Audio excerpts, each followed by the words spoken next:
Ya, selamat malam Pak Prasetyo Adi Nugroho. Malam Pak Abdul. Ya, terima kasih sudah menyempatkan waktu untuk wawancara dengan radio. Sama-sama kita Ya, berbagi. menarik Pak dari uh, konten yang Bapak paparkan tempo hari tentang kiat penjualan Pak ya di masa pandemi ini Pak. Nah, kaitannya dengan mungkin Ya, di bidang logistik sendiri Pak dari Oh, maaf, mungkin bisa perkenalan diri dulu Pak. Pak Prasetyo Adi oke. Nugroho ini dari PT Salam Pasifik Indonesia Labs ya Pak. Nah, saya Prasetyo Adi Nugroho. Saat ini saya bekerja di PT Salam Pacific Indonesia Lines atau Pak Abdul lebih mengenalnya dengan nama Spill. Itu yang ada di pojok kanan atas saya tuh logonya. Nah, di Spill saya ada di Departemen Performance Excellent Departemen atau lebih mengenal di continuous improvement. Ini terus terang departemen yang lain yang sebelum-sebelumnya background saya adalah di sales. Yang kedua, saya bekerja kurang lebih 1 tahun terakhir di logistik setelah sebelumnya hampir 20 tahun di sales and marketing khususnya di otomotif. Ya menarik sih ini seperti saya tersesat di jalan yang benar kalau saya bilang seperti itu.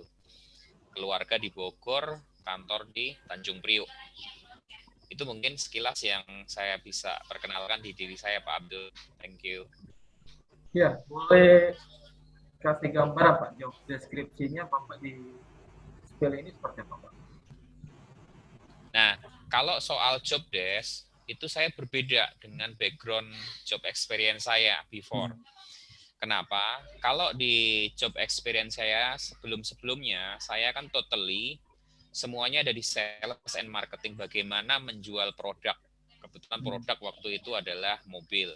Begitu saya join dengan Spill, PT Pacific Indonesia Line, saya banting setir 180 derajat, saya pegang yang namanya continuous improvement, yaitu satu departemen agak mirip-mirip sih dengan audit, tetapi lebih luas. Jadi continuous improvement adalah departemen yang mempunyai job desk bagaimana bisa memberikan perubahan dari yang level kecil sampai yang level radikal ke seluruh departemen di PT Spill. Perubahan itu adalah menuju ke lebih baik dari segi biaya, dari segi waktu, dari segi tenaga. Seperti itu Pak sekilasnya. Oke. Ya, baik langsung aja mungkin Pak dari pembahasan dari konten yang Bapak sharingkan tempo hari itu kan jelas sekali Pak. Itu sangat sesuai dan sangat relevan dengan kondisi saat ini bahwasanya banyak sales yang terkendala dalam penjualan itu Pak. Mungkin bisa kasih gambaran Pak selama Oke, pandemi pandemi ini apa ya keresahan atau kendala selama ini Pak, dari teman-teman sales Pak? oke. Kalau bicara soal sales, saya kembali lagi ke zaman dahulu. Kalau bicara soal sales, kita hubungkan dengan kejadian 1 tahun terakhir di mana pandemi sudah join ke Indonesia, berkenalan dengan kita. Kalau saya bilang keresahan, bukan lagi keresahan saya pikir, tapi sudah malapetaka saya bilang. Kenapa malapetaka? Karena dari pandemi ini semuanya kena imbasnya. Mayoritas industri yang ada di Indonesia kena imbasnya, dari hotel, pariwisata, otomotif, perbankan, dan lain-lain kena imbasnya. Kecuali mungkin sebagian kecil yang tidak kena imbas atau bahkan mungkin mendapatkan keuntungan dari situasi pandemi ini. Seperti apa? Industri obat-obatan, industri logistik, itu tidak terpengaruh seperti itu. Nah, kalau sudah bicara soal keresahan, kalau sudah bicara soal kendala, harusnya sebagai seorang sales kita tidak monoton langsung give up atau menyerah, tetapi bagaimana caranya cari cara lain supaya tetap produktif itu pas lama. Yang kedua tetap bisa jualan pastinya, dan yang ketiga yang paling penting adalah survive. Kenapa saya bilang survive? Ingat, yang namanya sales, profesi sales juga nggak ada bedanya dengan profesi lain seperti dokter, PNS, TNI, dan lain-lain. Kita punya anak, punya istri, punya suami, sekolah juga nggak ada yang namanya kebijakan mungkin, ya kan, hidup terus berjalan. Nah, caranya gimana? Nah, inilah yang harus kita kreatifkan apa yang ada di pikiran kita. Seperti yang pernah saya sampaikan kemarin, yang namanya sales saat ini harus bisa kreatif. Kreatifnya dalam bentuk apa? Cari celah lain. Celah lain yang selama ini sudah tertutup dengan adanya pandemi. Setidaknya saya kemarin ada 3 yang saya sampaikan. Pada saat pandemi seperti ini, apa yang harus dilakukan oleh sales, oleh marketing? Yang pertama adalah database, yang kedua adalah kita bicara digital marketing, yang ketiga adalah kita harus tahu GSO atau Government Sales Order. Nah, ini saya jelaskan satu persatu ya Mas ya. Yang pertama soal database. Ya, database itu mau tidak mau, suka nggak suka, kita harus maksimalkan dalam kondisi pandemi seperti ini. Database itu macam-macam, bisa dari internal, dari eksternal juga bisa. Dari internal dari mana? Dari kantor kita, dari perusahaan kita. 2 atau 3 tahun customer yang dulu beli sama kita coba di follow up lagi. Itu kalau dari internal. Kalau dari eksternal gimana? Dari eksternal macam-macam. Dari kompetitor bisa, dari beli juga bisa. Sekarang database gampang dibeli kan. Jaringannya juga banyak. Nah, bukan soal quantity atau jumlah database yang bisa kita dapatkan, tetapi secara kualitas. Kualitas maksudnya apa? Ada 100 sama-sama 100 database. Kalau kita bicara kuantitas, 100 database ya hanya sekedar database nama, alamat, nomor telepon, email, dan lain-lain. Kita cuma follow up, call center, dan lain-lain, atau customer service, dan lain-lain. Saya pikir itu nggak maksimal. Tetapi bagaimana caranya kita punya walaupun misalnya 10 database, tapi kita bisa yang namanya knockout. Knockout itu bisa mukul KO, bisa langsung bisa terkoneksi, bisa memberikan impact ke kita jualan. Seperti itu. Jadi lebih mengutamakan kualitas. 10 database lebih baik di follow up dengan benar, ketemu orangnya, bisa memberikan presentasi, bisa menawarkan produk, daripada punya 100 database tapi tidak bisa apa-apa, hanya sekedar kirim email, blast WA, atau say hello. Itu enggak begitu bermanfaat bagi saya. Itu yang pertama, database. Yang kedua apa? Yang kedua adalah digital marketing. Saya tidak begitu dalam mencoba membahas digital marketing karena pasti panjang lebar kalau digital marketing, tapi satu hal, tahun 2021 mau tidak mau, suka nggak suka, industri 4.0, 5.0, ya, 4G, 5G, bahkan 6G sudah masuk. Mau tidak mau, suka nggak suka, sekali lagi wajib tahu dan bisa mengimplementasikan yang namanya digital marketing. Yang paling sederhana apa digital marketing? Maksimalkan utilisasi yang namanya media sosial. Yang paling akrab dengan kita apa? Misalnya Facebook, misalnya Instagram, misalnya LinkedIn. Nah, itu platform-platform yang bisa kita maksimal. Spesifik lagi, kalau misalnya kita bicara Facebook, itu juga aturan main. Kalau Facebook kita mau jualan misalnya, kadang-kadang kita jualan di Facebook langsung asal posting. Nah, itu salah besar. Kenapa salah besar? Karena segmentasinya nggak masuk. Kalau mau jualan lewat Facebook, mau tidak mau kita harus masuk dulu, join ke grup-grup yang sekiranya cocok dengan produk kita. Mau jualan baju, kita bisa join ke grup Facebook yang fokus jualan baju. Kalau mau jualan sepeda motor ya join dulu ke grup yang jualan motor. Mobil juga sama, logistik juga sama. Sama seperti itu. Nah, itu adalah salah satu contoh yang bisa saya kasih ke digital marketing. Nanti kalau misalnya mau membahas lebih jauh lagi, tidak apa-apa, nanti kita buka lagi. Terus poin ketiga, yang kita perlu lakukan saat ini sebagai seorang sales, seorang marketing adalah tahu bahwa saat ini yang punya duit itu pemerintah. Yang punya potensial beli paling luar biasa adalah pemerintah. Kita nggak bisa mengharapkan kita produk dibeli oleh orang biasa. Udah susah sekarang. Duit nggak ada, pandemi, gaji dipotong, kita susah menawarkan ke orang-orang atau pribadi. Perusahaan juga sama. Kalau kita menawarkan ke perusahaan, kan ke company-company sekarang semuanya ikat pinggang kencangkan. Nah, siapa yang punya duit saat ini? Pemerintah yang punya duit. Caranya gimana? Mau tidak mau, suka nggak suka, seorang sales harus tahu apa itu EPROC, Electronic Procurement, atau orang biasa menyebutnya dengan LKPP, LPSE, seperti itu. Jadi mau tidak mau, suka nggak suka, harus bisa masuk ke dalam EPROC. Caranya gimana? Macam-macam, dari mulai pendaftaran, kita harus lengkapi data kita, data perusahaan kita. Di EPROC itu nanti lengkap, jelas. Jelasnya apa? Misalnya kita punya produk, Mas Abdul, produknya apa ini? News ya? Ya, news, Pak. News katakanlah ya. Di situ ada nanti di EPROC itu, kita harus jualan produk kita berupa berita ini dikonsumsi oleh siapa. Ada di Kementerian Pendidikan Nasional, di Kementerian Pendidikan Tinggi, dan lain-lain itu ada. Kita bisa masukin. Misalnya Mas Abdul juga punya produk memberikan training misalnya kepada orang-orang, itu juga ada nanti. Di situ nanti ada yang namanya Kementerian Tenaga Kerja misalnya. Di situ ada namanya rakyat atau masyarakat yang berada di dalam bantuan pemerintah prakerja misalnya. Itu kan orang-orang prakerja kan dapat dana dari pemerintah kan minimal 600.000 sebulan kan. Nah, itu segmentasi kita tawarkan produk dalam bentuk training misalnya.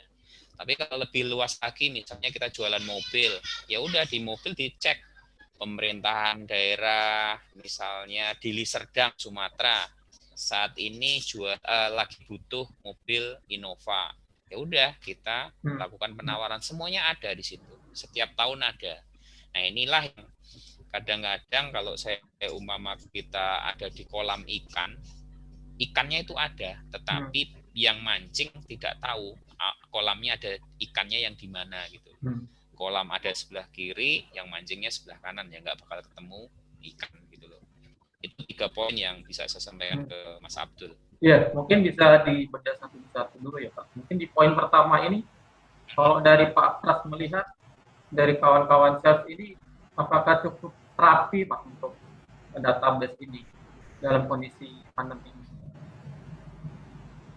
Saya nggak bisa mengatakan rapi apa enggak, saya kan belum tahu nih industri mana dulu. Tetapi kalau misalnya saya perhatikan di industri saya logistik, saat ini kami di perusahaan tempat saya bekerja, tetapi sudah luar biasa, itu seperti emas, seperti harta karun. Makanya dalam setiap input itu juga harus lengkap. Ada istilah di kami itu GIGO. Ya, GIGO itu Golf India Golf Oscar. Artinya apa GIGO? GIGO adalah garbage in, garbage out. Jika kita memasukkan data dengan sampah asal-asalan, maka hasilnya juga sampah. Database yang kita terima juga sampah.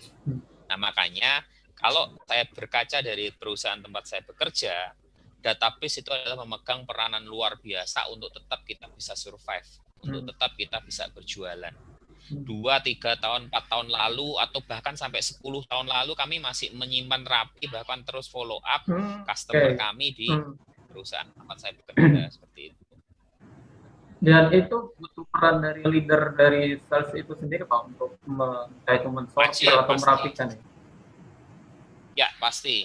Akan lebih baik lagi kalau misalnya perusahaan tempat kita bekerja bukan seorang atasan lagi yang bantu, tetapi ada admin khusus untuk otak-atik database. Nah, kita database itu kan ada macam-macam. Ada dari visit kunjungan, ada dari call customer, ada dari messenger itu lebih bicara ke arah pesan-pesan di blast seperti itu ya, lewat WA dan lain-lain. Yang terakhir itu ada referensi, ada 4 poin, VCMR, Viola, Charlie, Messenger, R itu referensi. Jadi VCMR ini benar-benar kalau misalnya kita bergelut dalam bidang sales, bidang marketing, VCMR ini harus luar biasa kita pegang. Atasan yang pegang kendali. Tidak bisa kita mengandalkan yang namanya database itu ke sales. Sales itu adalah, sorry to say, sales adalah level paling bawah ketika kita harus jualan dengan mengkoordinir. Karena sales itu adalah prajurit. Prajurit taunya adalah eksekusi. Cara memanajemennya gimana? Ada atasannya, ada supervisor, ada kepala cabang. Makanya dalam suatu perusahaan yang ada departemen salesnya, ketika sales berjuang tidak disupport oleh yang namanya database dari perusahaan, dari atasannya, saya bilang itu udah ketinggalan zaman 20-30 tahun yang lalu. Seperti itu. Singkatnya, ketika pandemi ini untuk seorang leader sales itu apa tahap pertama yang akan dilakukan seorang database? Cari dan gali informasi database kita, nggak usah jauh-jauh, 3 tahun dari sekarang. Dirapikan dalam spreadsheet. Bukan spreadsheet kan yang online, itu salah satu contohnya. Dirapikan dalam satu spreadsheet, lempar ke sales kita. Pagi, sore kita evaluasi. Pagi kita kasih 10, sore balik ke kantor, kita ada coaching counseling, tanyain satu-satu. Itu paling sederhana. Nggak bisa nggak, situasi sulit seperti ini kita nggak bisa yang namanya muluk-muluk. Tiap hari kasih 10 di pagi hari customer dari database. Kita punya sales 5 misalnya, kasih masing-masing sales A 10 database, B 10, C 10, D 10, E 10, kan 50. Ya kan? Sore kita tanyain lagi, apa hasil kamu hari ini dengan 10 database yang kita kasih. Nanti seorang atasan bisa mapping mana dari 10 itu nanti yang masuk ke hot customer, mana yang medium customer, mana yang low. Kita mapping. Yang low prosentasenya berapa? Kalau bisa dipertahankan, masukin tetap. Tapi kalau enggak, ya udah lepas aja. Rutin terus. 2 minggu nggak ada hasil, diputer database-nya ke sales yang lain. Seperti itu. Itu teknik sih, itu teknis. Seperti itu, Mas. Baik. Mungkin langsung ke marketing ini, Pak. Platform saat ini yang mungkin lagi yang tepat untuk digunakan, Pak, untuk digital marketing, Pak. Kalau digital marketing, kalau saya pribadi, dulu saya sebelum saat ini di Spill, saya dulu adalah sales di Toyota, di Daihatsu, di Honda, bahkan di plat berat. Satu-satunya platform yang saya gunakan dan ada hasilnya terus terang LinkedIn. Kalau Mas Abdul tanya ke saya, kenapa? Karena ya pasarnya. Dan pertanyaan atas Mas Abdul, jawaban masing-masing orang berbeda. Mas Abdul tanya saya jawab LinkedIn. Belum tentu ke orang lain. Kenapa? Segmen kita berbeda. Saya juga punya platform Facebook, punya Instagram, punya. Pernah juga saya membuat Google Ads, pernah juga membuat yang namanya web, pernah. Tapi yang paling signifikan memberikan kontribusi penjualan saya pada saat saya di sales adalah dari LinkedIn. Itu sejak kapan sendiri. Pak Pras memulai LinkedIn, Pak? Dan kontennya konten 2008, iya, hampir 12 tahun lalu lah. 12 tahun, waduh. Cukup sangat-sangat lama. Bukan lama lagi, angkatan saya itu kalau Mas Abdul tahu Febian, Pak Roh Budianto, nah itu angkatan saya. Jadi dulu LinkedIn nggak begitu terkenal kayak sekarang. Lucu-lucu dulu itu. Nah, selama 12 tahun menggunakan LinkedIn, apa yang didapat, Pak, sebagai seorang pengalaman sales ini? Kalau dari sales urusannya duit. Ya, kalau dari sales urusannya duit. Tetapi satu hal yang saya dapatkan itu ada 2. Ada yang sifatnya materi, ada sifatnya non-materi. Kalau sifatnya materi, dari LinkedIn, saya tuh sering dapat undangan memberikan webinar, memberikan training, memberikan pelatihan. Terus tulisan-tulisan saya di LinkedIn diminta orang, diminta salah satu penerbit untuk diterbitkan menjadi satu buku. Satu buku dihargain 24 juta kemarin. Itu kalau kita bicara yang namanya materi. Kalau non materi apa? Satu hal. Saya Muslim. Suatu saat ketika saya meninggal ada 3 amalan yang tidak akan berhenti. Doa anak soleh, ilmu yang bermanfaat, sedekah. Nah, yang poin kedua ini ilmu yang bermanfaat. Itu aja sih. Artinya selama 12 tahun ini, Pak Pras, apakah punya strategi khusus terkait konten di platform LinkedIn, Pak? Enggak, saya nggak pernah punya strategi khusus. Saya nulis aja udah. kan kadang-kadang ada istilah algoritma ya, pernah Hmm. dengar kan? Algoritma Facebook, Iya. algoritma Instagram, Hmm. algoritma Twitter, algoritma LinkedIn, posting harus jam berapa, Hmm. posting harus isinya apa, di Iya. tag siapa, kasih Hmm. gambar dan lain-lain. No, saya Hmm. nggak pernah pakai seperti itu. Hmm. Kenapa? Saya orisinil. Dalam arti orisinil Oke. apa? Apa yang saya tulis ya apa yang saya lakukan. Hmm. Dan saya nggak perlu harus menunjukkan, tetapi Pak Abdul bisa cek di tulisan Hmm. saya, di postingan saya, siapa yang melihat, view-nya berapa itu kelihatan. Hmm. Saya nggak Hmm. pernah yang namanya, mohon maaf, sorry to say, bukan saya sombong atau apa, Hmm. enggak. Untuk ngetek orang lain, bodo amat. Karena dalam pikiran saya satu, intinya saya menulis, mau dibaca, mau tidak, itu urusan belakangan. Yang penting saya berbagi dulu. Seperti itu sih. Tapi apakah ada batasan Pak untuk konten ini kan kalau memang outputnya adalah saya sendiri, apakah hanya sekedar produk atau sharing pengalaman atau yang lain? Nah, menarik. Satu hal Mas, walaupun posisi saya dulu di sales otomotif, saya salesnya di LinkedIn saya tidak hard selling, tidak menjual secara langsung. Artinya apa? Saya menyamarkan jualan saya dengan konten. Konten saya adalah berbagi pengalaman tentang sales, tentang marketing. Saya jualan Honda misalnya, mobil Honda. Saya nggak pernah yang namanya posting Honda Brio harga 180 juta, nggak pernah. Tetapi gimana caranya saya bisa membawa konten marketing, konten sales, caranya jualan gimana, segmentasinya siapa, mapping customer yang kayak apa, 7 step sellingnya seperti apa. Dari situ orang membaca. Dari membaca itu nanti ada engagement. Engagement itu keterikatan ya. Oh, yang nulis ini namanya si Pak Pras. Nah, Pak Pras kerja di mana? Oh, ternyata Pak Pras kerja di Toyota misalnya. Dari situ.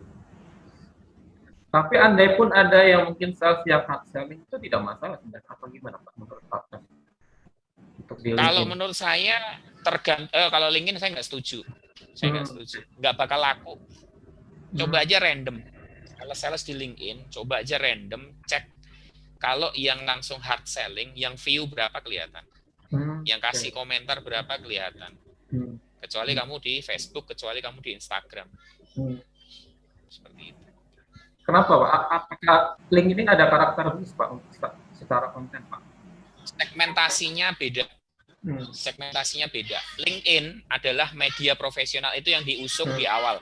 Kalau Mas Abdul cek di settingnya LinkedIn itu ada kan, visi and misi LinkedIn itu ada. Dari situ kita bisa masuk. Misalnya juga bicara soal Facebook, visi misi Facebook juga ada. Dari situ kita masuk.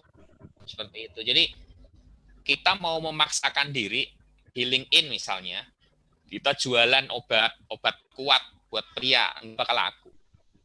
Kita jualan mobil langsung hard selling, nggak bakal laku. Tapi kalau Mas Abdul masuknya ke Facebook, ada kemungkinan 50-50 laku. Dan masuknya ke Instagram, 50-50 bisa masuk. Kenapa? Karena segmennya beda. Customer, orang yang kita tuju, otomatis juga akan memilah-milah, mensterilkan gitu loh. Seperti itu versi saya Mas. Saya nggak bicara ke orang lain karena ini agak sensitif ya.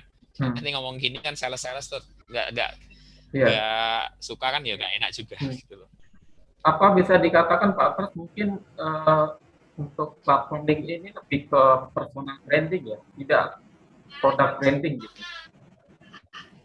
Kalau bicara soal personal branding, produk branding, semuanya pasti mengusung itu. Mau Facebook, mau LinkedIn, mau Twitter, mau apapun, pasti masuk ke arah situ. Tetapi bagaimana caranya personal branding, produk branding kita tepat sasaran. Kalau kita mau menonjolkan produk branding kita, produk A, produk B, produk C, saya sarankan nggak pakai LinkedIn. Saya sarankan pakai Facebook. Facebook pun harus difilter, masuk ke grup-grup. Atau masuk ke Instagram. Dengan menonjolkan yang namanya video sama gambar produk. Tapi kalau kita bicara personal branding, barulah ke LinkedIn. Lebih ke manusianya. Orang mengenal saya Prasetyo sebagai seorang sales. Nah, ada next step-nya. Oh, karena dia sales berarti ada jualan produk, customer mencari tahu. Jadi tidak direct gitu loh. Kalau di LinkedIn tidak direct, tetapi indirect. Bisa dikatakan ketika mungkin saat menggunakan platform LinkedIn ini dia harus tahu apa yang di-sharing gitu ya, apa yang akan ditulis itu gitu Pak. Harusnya seperti itu. Hmm. Harusnya seperti itu, ada titik tertentu harusnya seperti itu. Tetapi untuk ke proses itu kan step by step. Kadang-kadang orang-orang yang sifatnya baru kenalan dengan LinkedIn, saya sarankan say hello dulu, ibaratnya wait and see dulu, lihat kondisi dulu, sekedar like dulu, nggak apa-apa sih, langsung nulis silahkan. Cuma alangkah lebih baiknya kalau memperhatikan, karena habitnya LinkedIn berbeda dengan Facebook, ya habitnya LinkedIn berbeda dengan Instagram. Bahkan yang paling sederhana, karakter huruf aja itu beda. Kalau Pak Abdul nulis di Facebook mau 1000 kata, 1500, 2000, 10.000 sampai novel juga tidak masalah, unlimited. Tapi kalau kita menulis di LinkedIn, kita harus pakai manajemen diri, manajemen tulisan, karena dibatasi 1.300 karakter kan gitu. Gitu. Jadi misal ada sales yang kontennya itu copy paste, itu kurang efektif Pak ya untuk mendapatkan engagement gitu. Di balik kurang, ya ada copy paste, ada reshare, share kembali, itu juga kurang efektif. Nah, menarik soal copy paste. Copy paste itu bukannya tidak efektif, selain itu juga tidak etis bagi saya, kecuali copy paste-nya disebutkan sumbernya, itu no problem. Tapi sekali lagi copy paste itu saya bilangnya plagiat, kecuali ada sumbernya. Kayak gitu. Baik, mungkin untuk digital marketing ini terakhir Pak, bisa disimpulkan ini untuk seorang sales ini bisa menggunakannya khususnya untuk LinkedIn ya Pak, lebih dia harus prepare untuk apa yang akan disaing gitu ya Pak. Yes, setuju. Kalau kita bicara soal sales di LinkedIn, wajib hukumnya harus ada yang dibagi. Harus ada yang dibagi, bukan soal produk, tetapi apa yang kita miliki bisa dinikmati orang lain, pembaca yang lain, audiens yang lain, diambil manfaatnya lewat postingan. Kalau yang namanya sales, tanpa ada yang dibagi, hanya membagi produk, saya nggak usah ngomong deh, Mas Abdul cek dari semua lini masa yang lewat, link yang lewat di lini-lininya Mas Abdul, cek yang jualan, dapat view berapa sih, dapat like berapa, dapat komentar berapa, seperti itu. Perusahaan-perusahaan umumnya apakah sudah aware Pak dengan peran LinkedIn ini untuk kontribusi entah itu marketing atau brandingnya? Kalau Mas Abdul tanya ke saya dengan background saya di Spill, Mas Abdul tahu sendiri lah, nggak perlu saya jawab. Bagaimana Spill itu memanfaatkan LinkedIn demikian luar biasanya. Kalau perusahaan lain, saya belum lihat sih Pak. Tapi kalau Spill, kita punya divisi khusus, namanya marketing. Kita marketing sama sales beda ya Mas ya. Namanya marketing, itu ada 1 atau 2 orang yang handle khusus untuk LinkedIn. Yang nge-post, yang nge-like, yang semuanya di-handle. Karena disukai atau tidak mau kita juga harus tahu bahwa Spill bisa besar dalam 2-3 tahun terakhir juga karena LinkedIn. Baik, ke poin ketiga ini Pak, khusus untuk sasaran plat merah ini, apakah ini yang mungkin terabaikan selama ini? Terabaikan, ya, saya jawab. Terabaikan iya, bukan karena tidak ada, tetapi karena tidak mengerti, tidak tahu. Ketika kita bicara sales, dan sales itu urusan dengan plat merah, pemerintahan, sebuah perusahaan, company wajib invest, Mas. Ada investasinya. Investasinya itu adalah register ke Kementerian Dalam Negeri, kalau nggak salah sih, lupa saya. Sekarang LKPP namanya. Harus invest ke situ. Investnya dalam bentuk apa? Daftar itu ada beberapa rupiah sih kalau nggak salah sekitar 500 ribuan lah. Nanti kasih username, dikasih password, kita bisa masuk. Nah di situ kita bisa melihat yang namanya LKPP itu semuanya sedang membutuhkan apa. Misalnya Pemda DKI Jakarta saat ini sedang membutuhkan tulis kantor, sedang membutuhkan AC 4 PK sebanyak 1000 unit, itu ada semua. Sedang membutuhkan sepeda listrik, sedang membutuhkan printer 5.000 unit misalnya, ada semua Mas kalau di LKPP. Gitu. Walaupun itu di situasi pandemi ini pasti ada saja Pak, gitu Pak. Dari kan ada APBN. APBN kan ada. Makanya kadang-kadang kita sebagai rakyat kan bukannya tidak tahu, tapi tidak mau tahu. Yang ada di pikiran kita kan kadang-kadang kita nyalain pemerintah dulu kan. Nah, padahal di pemerintah itu ada informasinya lengkap. APBN untuk pemerintah daerah Jawa Timur misalnya, sekian triliun. Masnya tahu pemerintah provinsi berapa triliun kira-kira untuk APBN, kecuali Jakarta itu kurang lebih hampir 230 triliun. Ya, dengan 230 triliun itu semuanya ada peruntukannya. Itu di APBD. Di APBD itu bisa diakses lewat mana? Salah satunya lewat LKPP. Untuk jualan apa, untuk beli apa, ada semua. Ada pengerasan jalan, ada pembelian alat berat, ada pertamanan. Kalau di DKI mungkin sorry to say, ini bukan soal politik ya. Ada yang dananya buat yang Pak Anies bilang itu apa, yang Pak Anies buat itu untuk trotoar yang dibongkar lagi, itu ada semua. Nah itu yang selama ini kita sebagai rakyat nggak tahu. Gitu. Bukan nggak tahu sih, nggak mau tahu. Seperti itu. Baik dari perusahaan mungkin yang masih awam soal sektor plat merah atau sales ini, step pertama yang harus dilakukan apa Pak agar mendapatkan LKPP?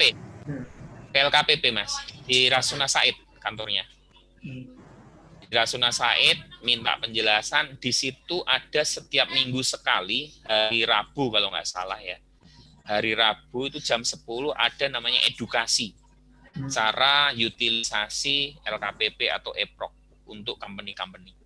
Itu ada. Itu setiap Rabu atau Kamis lupa saya. Nanti kita dituntun. Mas Abdul misalnya punya produk apa, itu dituntun nanti. Masuknya di mana. Ya, baik, terakhir Pak Agnes, terkait pandemi ini kan masih belum pasti kapan akan selesai ya. Itu kan pasti mengubah dari strategi marketing atau sales semua perusahaan lah, gitu ya. Kalau dari pandangan Pak Pras sendiri, realistisnya seperti apa dengan ketidakpastian ini Pak, yang harus dilakukan Pak? Sebenarnya kalau ketidakpastian ini, Mas Abdul pernah dengar istilah VUCA kan? VUCA kan? VUCA itu zaman dimana ketidakpastian pasti ada. Nah, ketidakpastian itu mau dihadapi kayak apa? Mau nggak mau, jawabannya cuma satu. Nanti Mas Abdul googling, what is VUCA? Apa itu VUCA? Itu nanti kelihatan itu jawabannya seperti apa. Jawabannya cuma satu. Manfaatkan kesempatan sekecil mungkin. Dah itu aja. Di era ketidakpastian, jawabannya adalah kesempatan. Kesempatan apa? Sekecil mungkin. Orang mau tanya sebentar, tanya sedikit, kita harus fast respon. Tidak menganggap remeh gitu Pak ya? Yes, setuju. Jangan anggap remeh orang nanya, jangan anggap remeh setiap kesempatan yang datang. Jalani, tangkap peluang itu aja sih. Itu udah jawaban yang udah umum itu di area VUCA, namanya VUCA. VUCA. Coba saya cek ya, VUCA. Apa itu VUCA? Nah, ini Masnya bisa cek di sini nih. Nih. Oh, VUCA, aku nggak bisa slide share sih. VUCA. VUCA dengan pengertian dengan bisnis Anda. Jadi VUCA itu adalah volatility, uncertainty, complexity, dan ambigu.